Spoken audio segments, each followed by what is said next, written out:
Toriko, a extremely underrated manga and anime developed by Shonen, um, features the main hero Toriko and his quest to hunt a bunch of monsters. So if that was a game, let's let's talk about if that was a game and what the perfect Toriko game might look like. Well, like I said, it's about a guy who hunts monsters. So how about Monster Hunter? Basically, take Monster Hunter World, throw it in the Toriko universe, and you got a pretty damn good game here. But much like when I hang out with your mom, let's go a little bit deeper, right? Let's take a look at some of these mechanics that would make for a really interesting Toriko game. So, first off, of course, the obvious, the monster hunting. You take the mechanics from Monster Hunter, maybe mix in a few of the mechanics from Dragon's Dogma, like the scaling of monsters, as Toriko does that a lot. There's a lot of big monsters that he has to hunt. It's climbing up all those guys, similar to, like I said, Dragon's Dogma or even Shadow of the Colossus. Some of these monsters may have weak points. And similar to breaking off, let's say, a horn of, a Diablos, let's say, in Monster Hunter to get that specific part that you need.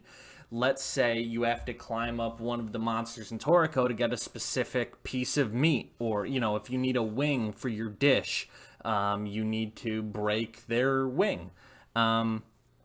So I guess maybe I went a little too fast. Much like me with your mom. So I don't know why I keep making that stupid joke. So basically, it would be Monster Hunter, but instead of killing the monsters for armor and for weapons, you're defeating them for food. To make certain dishes to create your ultimate dish, and maybe there's even a bit of a restaurant management type mechanic in there, because at the end of the day, that's Toriko and every other gourmet hunter's main goal throughout the series is to create their ultimate menu, comprised of their favorite or their best dishes that are made from these monsters that they hunt. So maybe that's the end goal of the game, is creating your own menu. Maybe there's some multiplayer elements where not only can you compare, similar to guild cards in Monster Hunter, you can compare your menus with other players, but you may have to fight other players. There's a lot of the GT robots and stuff, and the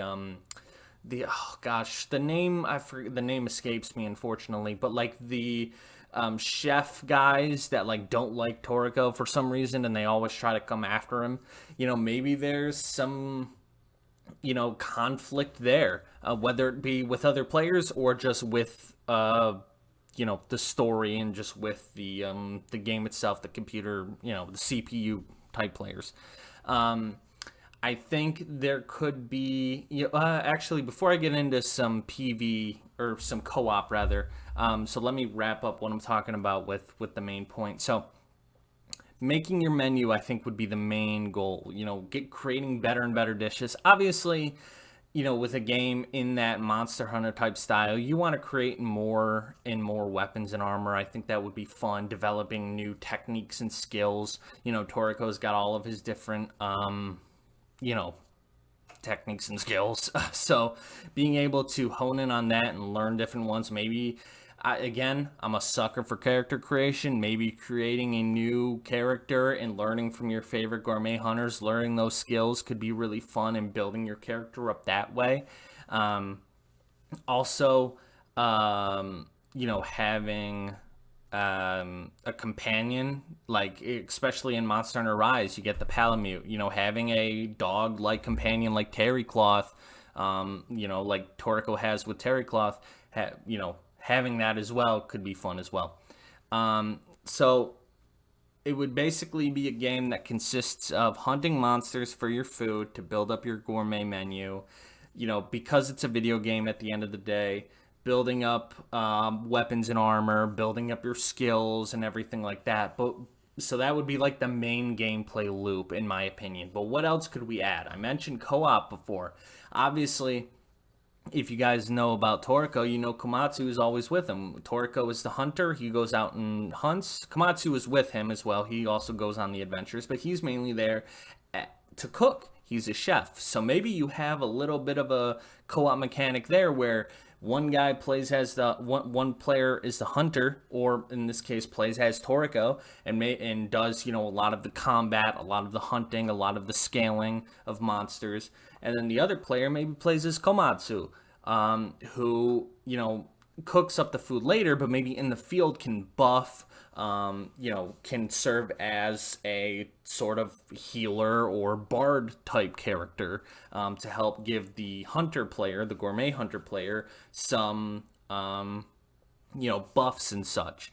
And then maybe there's even a side mechanic of like a restaurant type thing, because obviously Granny, I forget her name, but the grandma in Toriko runs her own restaurant. Maybe you're able to do that. Maybe there's a little Harvest Moon, maybe not Harvest Moon, that's probably not the best example, like Cooking Mama, or even like a Little Dragon Cafe, if anybody has played that game. Maybe some mechanics in there where you go out into the field, you collect your materials, you come back, you make dishes with them, you get money. So maybe you're not only making this food for yourself and for your own personal menu, but maybe you're making it for other people to come visit, whether they be other players or NPCs. I think that would be really cool and really fun. I think that would be a fun two-player mechanic, but also an extra kind of meta game to add on to this already pretty solid action RPG hunting crafting thing. So I'm trying to think if I know I went all over the place. I don't do these videos with a script. Maybe I should. I only do it with a few bullet points, and I just like to talk about what if games, perfect anime game type scenarios. So basically, to wrap it all up, take Monster Hunter, add in a few mechanics from games like Dragon's Dogma, from games like Shadow of the Colossus, from games even like Little Dragon Cafe. Add that in there, you'd already have a good game.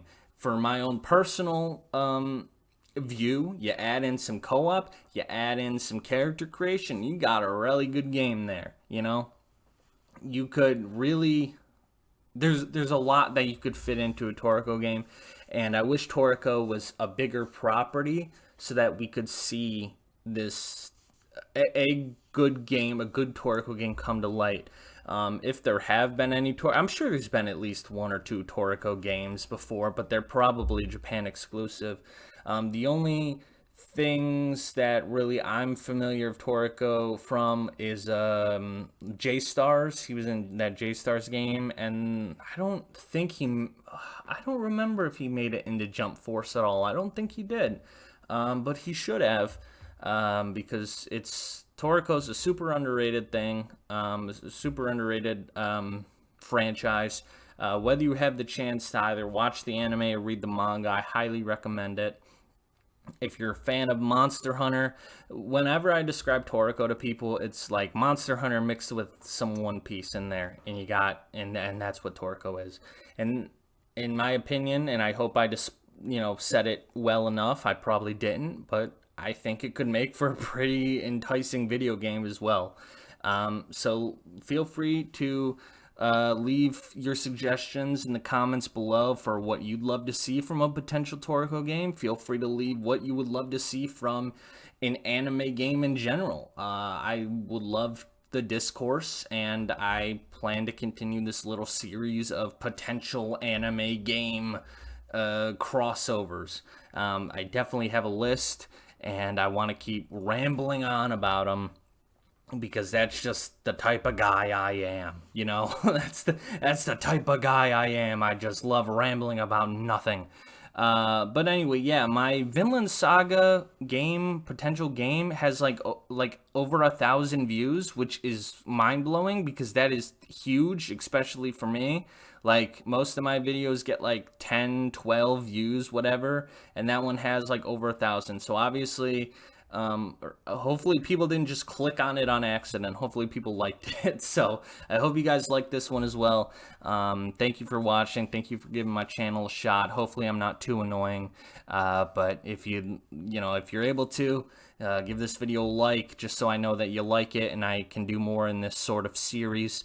Feel free to subscribe to the channel. That would mean the world to me. Leave a comment, even if it's with some constructive criticism, like, hey, dude, you suck ass. I would be okay with that, because I do suck ass, both literally and figuratively. All right, I'm going to get out of here. See you guys. Thanks again for watching. Hope you enjoyed this video. I'll be back in the next one. Bye.